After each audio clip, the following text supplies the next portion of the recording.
Canaanites, Right. and says, okay, their iniquity is not yet full. It'll fill up though. There will Oh, be a yeah. day that it Oh, will, yeah. it will fill up, but it's not yet full. So, you know, sometimes though we get these myths, I think, and misperceptions. And even though we understand intellectually that we are gonna be hurt at some time in our life, we feel like we shouldn't have been, it wasn't right, you know, and those type of thoughts then are the background for developing bitterness and issues of unforgiveness.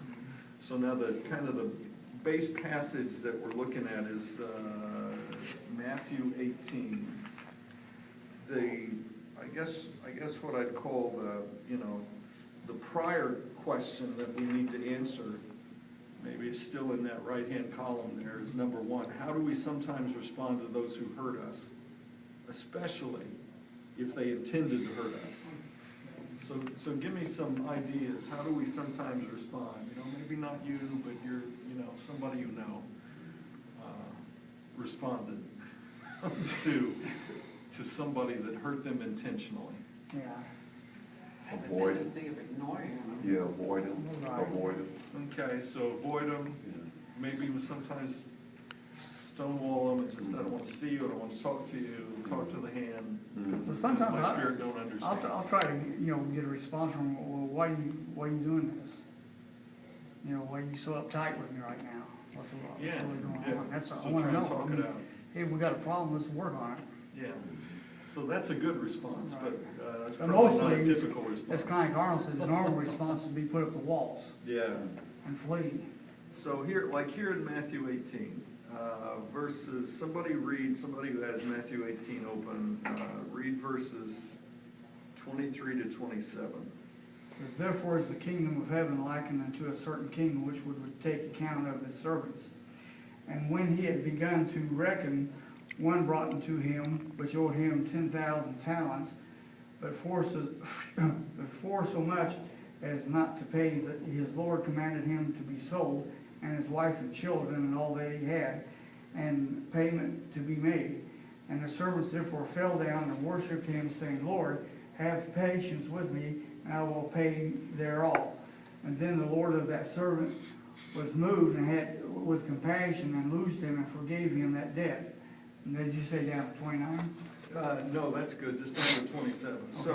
So now, in looking at those verses, 23 to 27, tell me what emotion it was that motivated the master to forgive that servant. He saw how sorry the servant was. Right. Yeah? So emotionally on the master's part, so he saw that. But it says in here someplace in those verses, it tells us specifically what emotion he had. Compassion. Compassion, Yeah. right, there in verse 27. Yeah. The Lord of that servant was moved with compassion. Yeah. That's why he loosed him, and kind of like Dave said in the opening session, part and parcel of the gospel, Jesus said, is that you are proclaiming liberty and you're setting the captives free. Right. Okay, so he loosed him based upon the fact that emotionally he had compassion. Now, so if you take that word compassion in verse 27 and then look down at verse 33, you see the word pity, and it's the same word translated differently. So we might say mercy even. Right. So the emotion, he had a certain emotion that motivated the way he was going to respond to this servant who, I take it that this servant, as we will read later on, the indication would be, when you take the story as a whole, is that this servant wasn't just inept, but he was intentional about probably defrauding Right. or overcharging or whatever the case may be. It was premeditated type thing. And yet the master said, okay, when I respond to this, first emotion I'm going to have is mercy. Now, somebody read verses 28 to 34 that has their Bible open. But the same servant went out and found one of his fellow servants, which owed him 100 pieces. And he laid hands on him and took him by the throat, saying, Pay me that thou owest. And his fellow servant fell down at his feet and besought him, saying, Have patience with me, and I will pay thee all. And he would not, but went and cast him into prison till he should pay the debt. So when his fellow servants saw what was done, they were very sorry, and came and told unto their Lord all that was done. Then his Lord, after that he had called him, said unto him, O thou wicked servant, I forgave thee all thy debt, because thou desirest me. Shouldst not thou also have had compassion on thy fellow servant, even as I had pity on thee?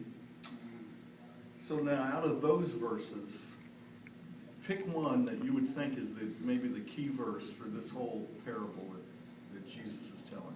What's the main point you think probably he's trying to get across? That he had compassion on his fellow servants, even as I had pity on thee. Okay. And that's probably the verse that I would pick as well. I mean, I think Jesus kind of tells this Right. whole story Right, to get us down to that bottom line right, of verse 33. Should not thou have also had compassion on my fellow servant, even as I had pity on thee? Compassion, pity. In other words, why didn't you have the same emotional response to the person who fell down at their feet begging for mercy that I had toward you? And especially as the one who is your master and you're the servant, my emotional response should have been the model for you. It should have taught you something about, how to respond to other people. And I think, in terms of what Jesus is getting across, if you put Jesus in place of the master, then basically he's telling you a big key about how to be Christ-like.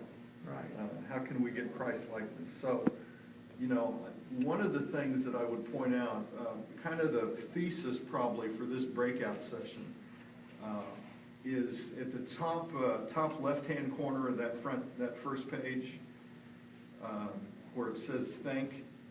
This kind of would be the thesis, and I got this out of a quote from a testimony of somebody else. I learned that forgiveness was not something I could do on my own, Right. but that Christ could Right. forgive through me. Well, that's true.